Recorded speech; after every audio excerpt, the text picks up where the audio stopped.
My name is Megan Brand. I'm going to show you how to carve a pumpkin.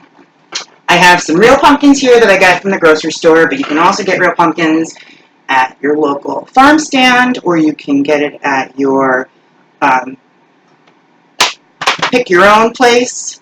Where I live, there's lots of pick your own places, but I chose to get them at the grocery store. And then we have our foam pumpkins, our project pumpkins, and those are pretty reasonable. Well, now time-ish, because all the Halloween stuff is on sale, and you can get them at your local craft place. And I got small and medium pumpkins.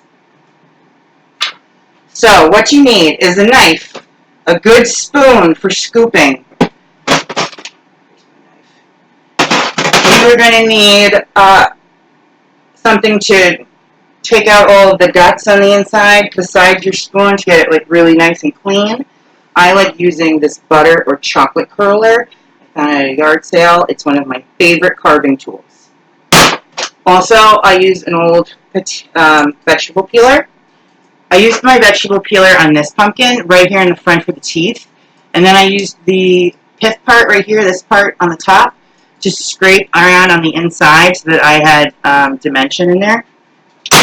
I use corn cobbers, these little corn holders, to hold any kind of drawing. If I'm going to put a drawing on my pumpkin, for example, if I wanted to do, you can't see it,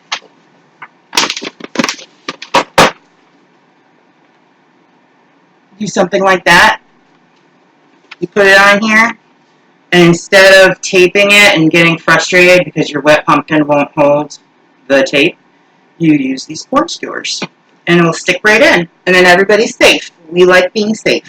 So make sure you cut that out first, and you can pin that on and then trace around it. You can always freehand and do your own shapes and little pictures.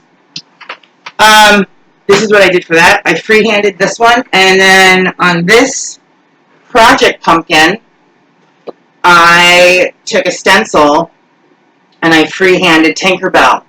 It's supposed to be Tinkerbell. She's plus size, but that's okay.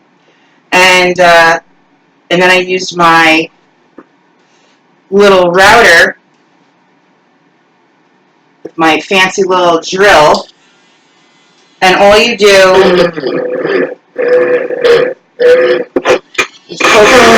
is poke your little hole in there. Make sure your drill's tight, so that works. But I did a whole bunch of holes around the side, and then I used that to carve on the inside with different implements that I have that goes with my Dremel. This is, I think, it's more dusty, a little more messy for me, but I like that I can keep this year after year. And I could also use this as like a pumpkin present. It could be fun. You could write like a little message for somebody on your pumpkin and then give it to them as a present. You could do it on a real pumpkin too, but you could open it up and leave candy inside and feel like it was better than being in a real pumpkin that could get all the candy yucky eventually. So, here's our pumpkin. This happens to be, I pre-cut all our shapes. This happens to be my nephew's, one of his favorite designs. We do this design almost every year. So I've taken the top off. I've cut out all my pieces. It looks like he's kind of squinting. His mouth is open. I took these orange lights that I found at like the dollar store. They're very serviceable for what we're doing. So, after I took my spoon, I scraped everything out. I'm going to have my nephews later help me split up the seeds. I'm going to put them on this roasting pan. And then for 24 hours, they're going to dry out. And then you put a little coconut oil on them, or olive oil, or whatever fat that you like to use. I do recommend putting a fat on them. And I'm going to do half everything bagel seasoning, and the other half is going to be cinnamon and sugar. And you bake that at 350 degrees for about 35 minutes. Watch it every couple minutes, shake everybody up, make sure they're moving and grooving, and they'll be pretty yummy.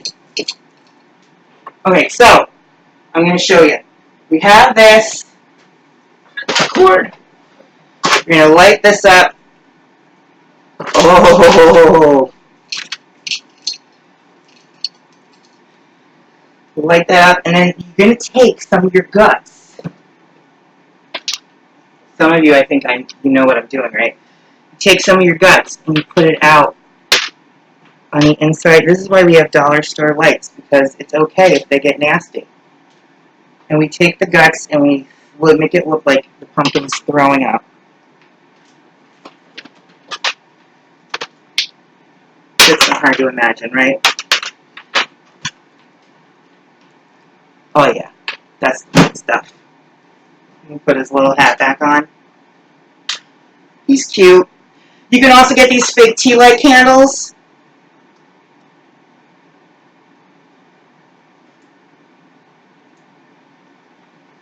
Little tea lights. You put them inside your pumpkin. And glow sticks. We also like to put glow sticks in our pumpkins if they're going to hang out outside while we're trick-or-treating. That way we don't have to worry about our pumpkin burning up or people not being safe, and it's all good. So, thank you. If you have any questions, feel free to get a hold of me. I'd love to answer any of your pumpkin questions. 5 minutes is just not enough time.